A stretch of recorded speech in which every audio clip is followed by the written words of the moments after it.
Salut à tous et bienvenue pour une nouvelle vidéo. Alors du coup aujourd'hui je suis super excité. Alors j'ai reçu pratiquement toutes mes commandes. Il m'en manque une de Darkside et puis une de MTK. Mais voilà, en soi ça va, on avance. Euh, Ça avance bien. Donc là aujourd'hui je vais vous parler vite fait de ce que j'ai fait très récemment. Ou plutôt de ce que j'ai fait faire très récemment. Donc voilà, ça c'est le récupérateur d'huile que j'ai prévu d'installer sur la voiture. Et du coup, c'est un modèle universel. Donc c'est un modèle qui fait 1 litre. Euh, alors le principe du récupérateur d'huile, c'est de faire en sorte de récupérer les vapeurs d'huile qui est projetée par le cache culbuteur. Parce qu'en fait, normalement, il est relié avec la pipe d'admission. Donc, qui elle-même est reliée avec le turbo. Donc, ce qui fait que les déchets d'huile, l'huile qui est montée en température, passe dans la pipe d'admission et va en direction du turbo. Ce qui fait que dans plusieurs situations où il y a des casses ou autres, ça vient de là parce que naturellement c'est de l'huile sale qui va directement dans la partie froide du turbo, donc de la coquille, donc sur la roue, donc sur les hélices. Et par moment ça peut faire des petites cassures sur les pales, sur les hélices. Et à la longue, ça encrasse un peu le turbo et ça déséquilibre et du coup ça peut casser l'axe et autres. Donc moi j'ai décidé de mettre un récupérateur d'huile qui va justement avoir pour effet de, au lieu que l'huile et les vapeurs du cache culbuteur partent en direction du turbo, ils vont venir là-dedans, donc ils vont y rentrer. Et ensuite l'huile lourde va tomber au fond. Et du coup en haut, là-dessus je vais mettre un reniflard, ce qui va avoir pour effet de filtrer les vapeurs d'huile. Donc ça va un peu purifier les affaires, quoi. Un petit peu le truc. Donc en gros ça va éviter les dommages sur le turbo ou même sur le moteur lui-même, parce que ça fait moins d'huile sale du coup. En ayant ça, ça fait moins d'huile sale qui est montée en température, qui retombe en direction du moteur. Donc on limite un peu les dommages dans le moteur, les dommages qu'ils peuvent avoir sur l'arbre à cam, sur poussoir, coussinet, etc. Toutes ces pièces-là ont besoin d'être bien lubrifiées, d'avoir une bonne lubrification. Donc ça va faire en sorte que voilà, l'huile qui va rester dans le moteur, ce sera de l'huile propre, on va dire entre guillemets, clean. Et l'huile sale va aller là-dedans. Et après ensuite, tout simplement, on dévide. Je crois que ça met pour remplir un petit bidon de 1 litre comme ça, là, un récupérateur de 1 litre comme ça doit mettre 1 an si vous roulez tous les jours avec la voiture. Moi, ça va pas être mon cas, honnêtement. La voiture, c'est vraiment une voiture de plaisir, donc elle va sortir occasionnellement pour des occasions. Donc voilà. Donc je vais mettre encore plus de temps à remplir. Et puis tout simplement, il suffit juste de débrancher. Il y a un tuyau qui vient là, un tuyau spécial que j'ai commandé justement sur MTK. Je vais vous montrer ça. On peut faire de différentes façons, mais moi j'ai préféré commander un tuyau fait pour, on va dire, entre guillemets. Donc je vais vous montrer ça, qui vient là. Donc le reniflard vient là. Le reniflard, je vais vous le montrer d'ailleurs. Donc le reniflard, tout simplement, c'est ça. C'est un petit filtre, comme un filtre à air. C'est le même principe.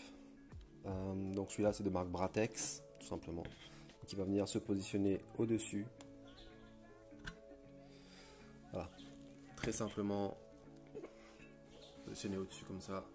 Et du coup, lui, il va faire qu'il va filtrer les vapeurs d'huile. Voilà. Donc ça, c'est cool en soi. Dans le principe, moi, j'aime bien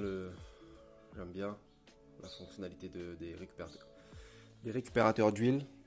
Après, vous avez une autre école, Après, vous avez une autre école qui n'est pas la mienne. Les mecs mettent directement un tuyau sur le cache culbuteur qui font descendre en dessous du moteur pour que les vapeurs d'huile et les huiles sales s'évaporent directement s'évaporent pas, non, mais tombent directement au sol.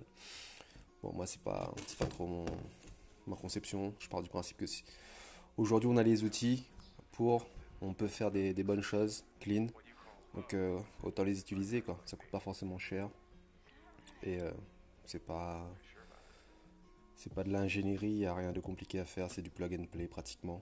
Donc justement, pour parler un peu du plug and play, comme je disais, ça c'est un modèle universel, donc il y a pas ça, cette patte de fixation là, il n'y a pas en temps normal.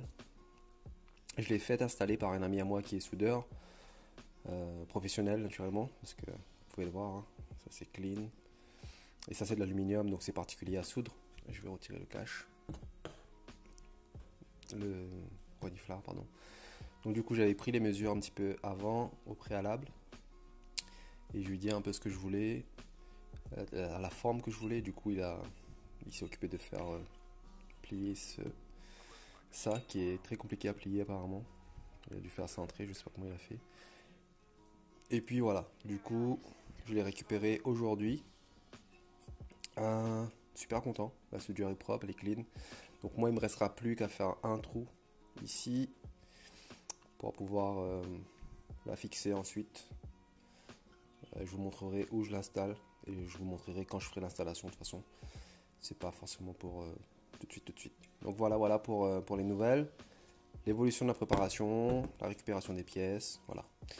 Et pour dire deux mots sur Darkside, il faut savoir qu'il me reste une commande avec eux que j'ai passé il y a une quinzaine de jours maintenant, donc c'est abusé.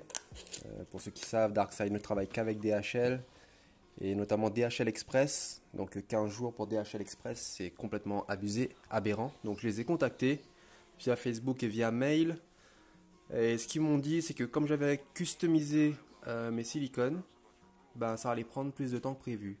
Donc en fait à la base ça prend 7 jours. Donc je les ai contactés au 11e jour pour leur dire que 7 jours je suis d'accord, mais là ça fait 11 jours, donc sachant que ça prend 2 jours, 48 heures pour l'envoi en DHL Express, j'aurais dû recevoir ma commande.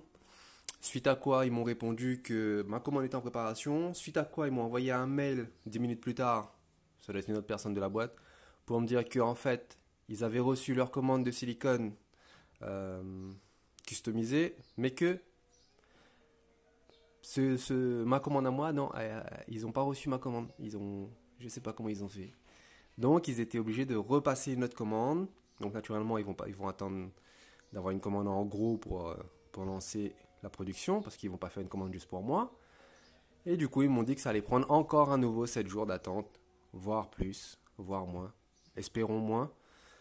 Mais bon, voilà, l'histoire avec Darkside, c'est un petit peu clashé, enfin entre guillemets.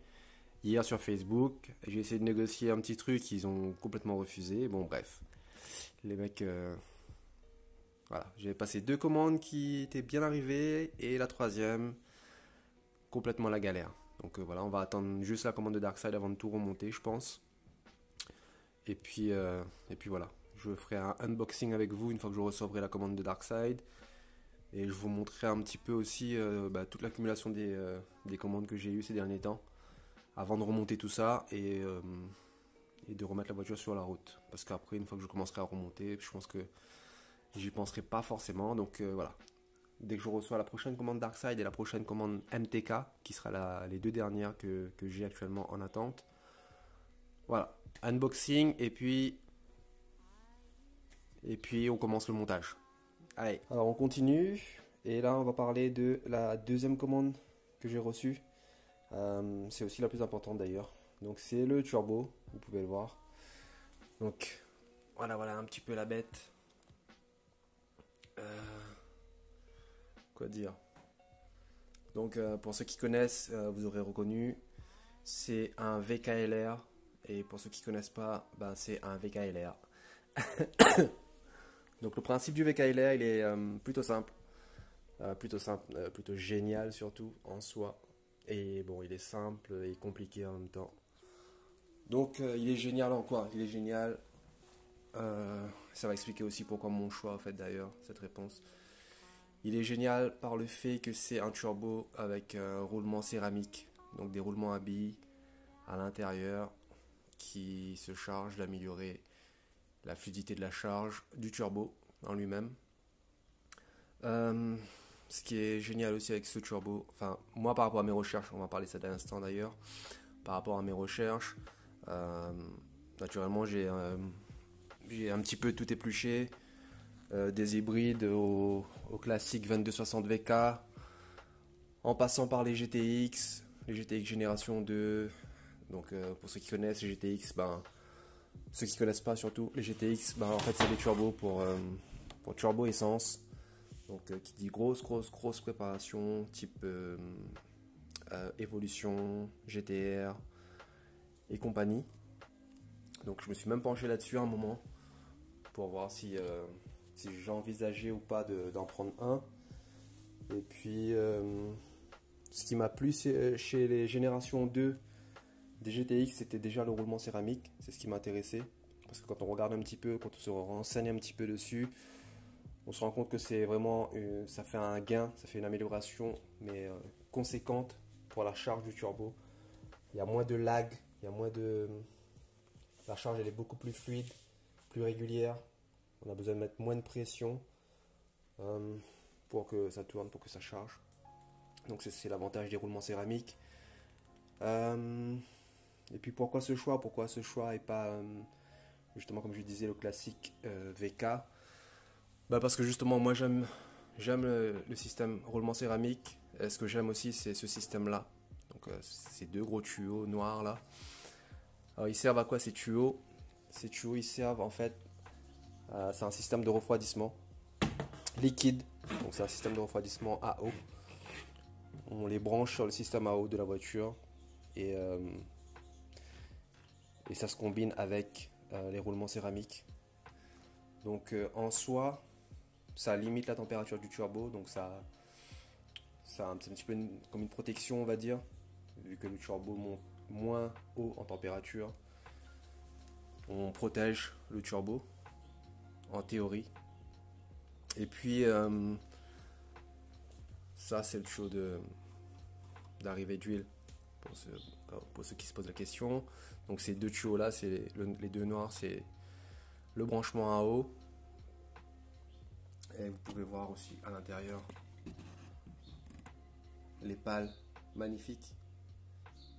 Si vous arrivez à voir, vous verrez que les pales sont taillées en forme de vague. Et sur les pales elles-mêmes, il y a des mini rayures à l'entrée sur le bord des pales qui améliorent la charge du turbo. Donc petite précision en fait, j'ai dit que c'était VKLR mais c'est VKLR génération 2.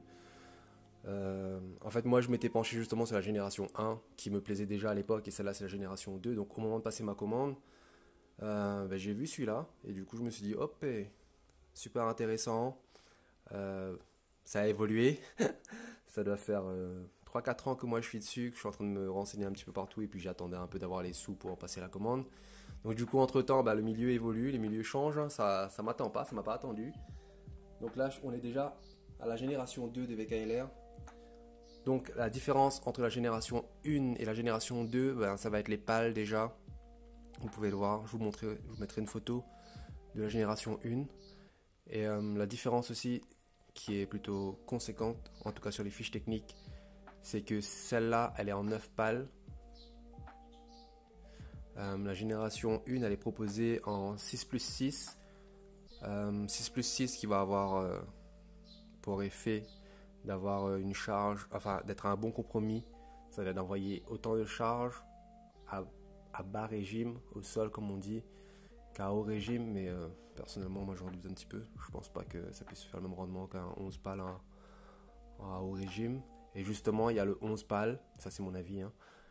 Et justement il y a le 11 pales qui lui est préconisé pour les charges dites dans les tours.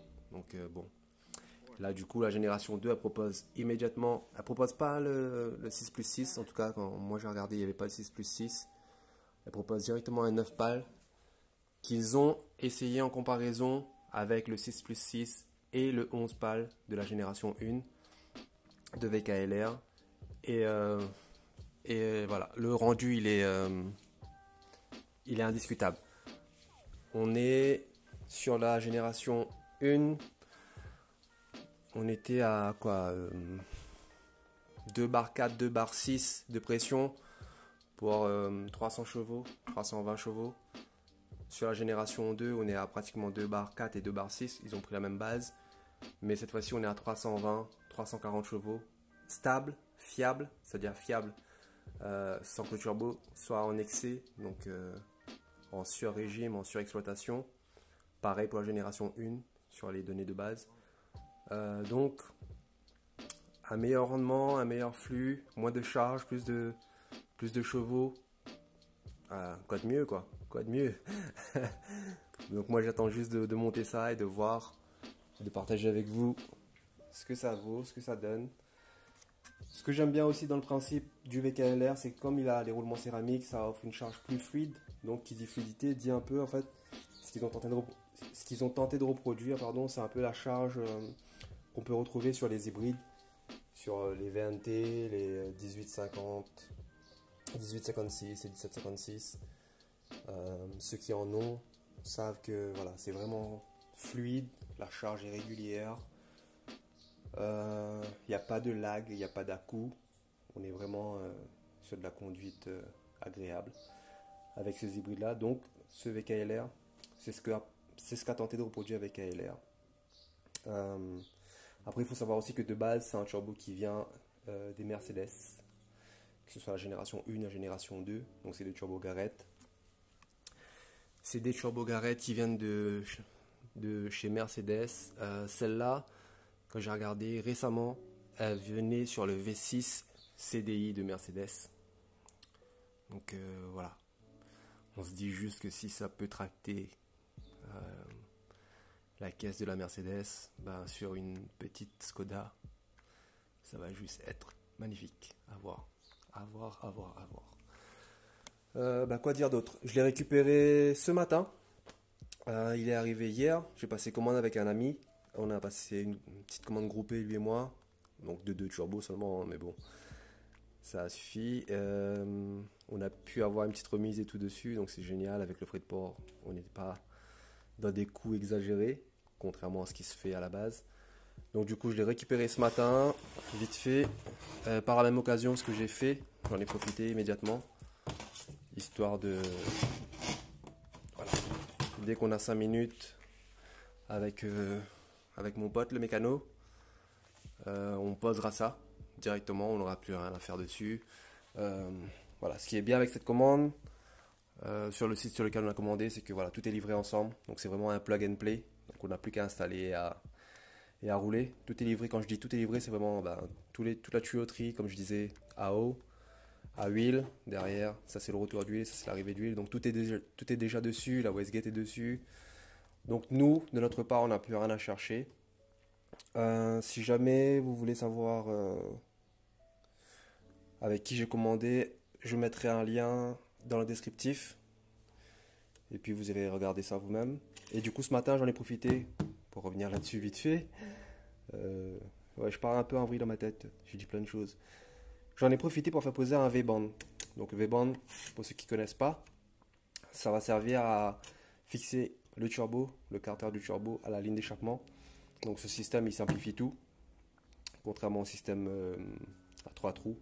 D'ailleurs dessus il y avait un système justement à platine, 3 trous, que le fabricant laisse dessus. Il voulait pas poser, enfin il voulait pas, il pose pas de V-band, donc du coup j'ai dû m'en charger moi-même.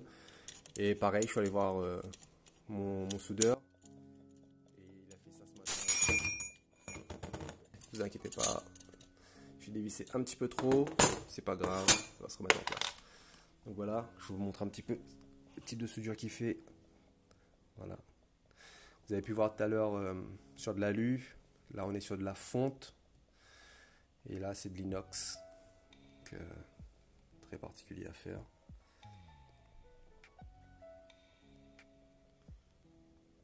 Ouais, moi je suis fan de son boulot, ce gars.